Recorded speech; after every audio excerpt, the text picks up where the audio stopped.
I work for a law firm that's laid off, had 2 rows of layoffs, and they're going to revisit staff in a month, so I may lose my job. Student loans and healthcare would be the second one. I used to go to movies 2 times a week, and now I rent videos 2 times a week. I'm not on my mother's insurance anymore, so it's like, where do I go? Like, my job doesn't, they offer benefits, but it's too much out of a check. Well, it's no secret the economy has just about everyone afraid. In our Health Watch this morning, learning to manage that fear. Now, we can hear all about the stimulus package and the tax breaks, but the bottom line is more than 2 million people lost their jobs in 2007, nearly 600,000 jobs lost just last month. And that's just feeding to our fears. But can we learn to manage it? Dr. Robi Ludwig is a psychologist and contributing editor of Cookie Magazine, and she's here with some tips to keep fear from overtaking our lives. Easier said than done. You hear about real world issues out there, and you talk to people on the street. Everybody's got a different issue, and it affects different people differently. So how do they manage this fear? What is your best advice? Well, you know, fear doesn't always have to be a bad thing. In some cases, fear can alert you to there being problems out there, or it can help you to take care of yourself. So if you're feeling fearful, make fear your friend and use it in a productive way. Can people hyper obsess about things, though? Oh, I mean, when you hear absolutely. something Sure. like that, well, I used to go to the movies twice a week, now I'm renting twice a week. There are a lot of big ticket issues out there for people, but can some people, I guess, hyper obsess about little things and exacerbate a bigger problem? Oh, absolutely. Here's the good news, though. I mean, in this kind of economic climate, people feel that they have company. Yeah. So there's this sense that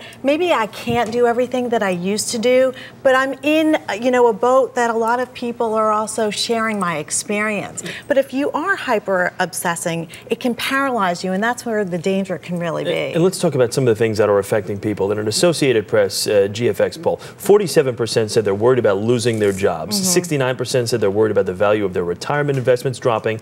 65% said they're worried about not being able to pay their bills. 48% said they're worried about not being able to send their kids to college. They're worried about mortgages, this and that. So, okay, they're not worried about losing their job per se, but they're worried about a whole wide-ranging issue of topics. How do you break it all down? How do you worry about this but not that? Or, you know, you almost can't help what you worry about, but be smart about it. So you want to break it down into small steps. You can only do what you can do. You can't control everything. And I think that's what worrying does. It gives us the sense that if we worry, then maybe we can control the outcome. And what you really need to do is prioritize. So maybe you just need to economize. If you're worried about paying your bills, you do the best that you can.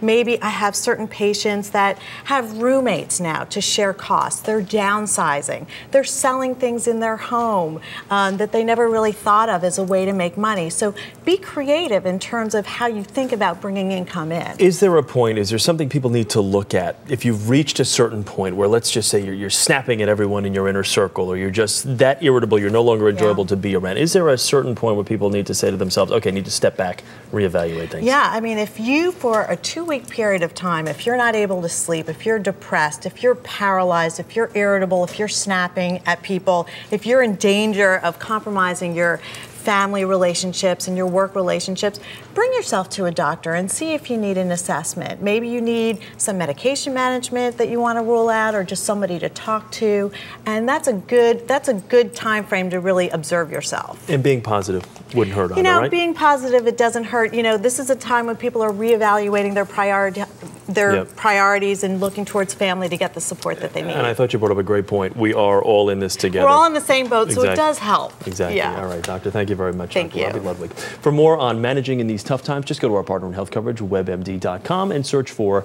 stress. It's a very popular topic right now.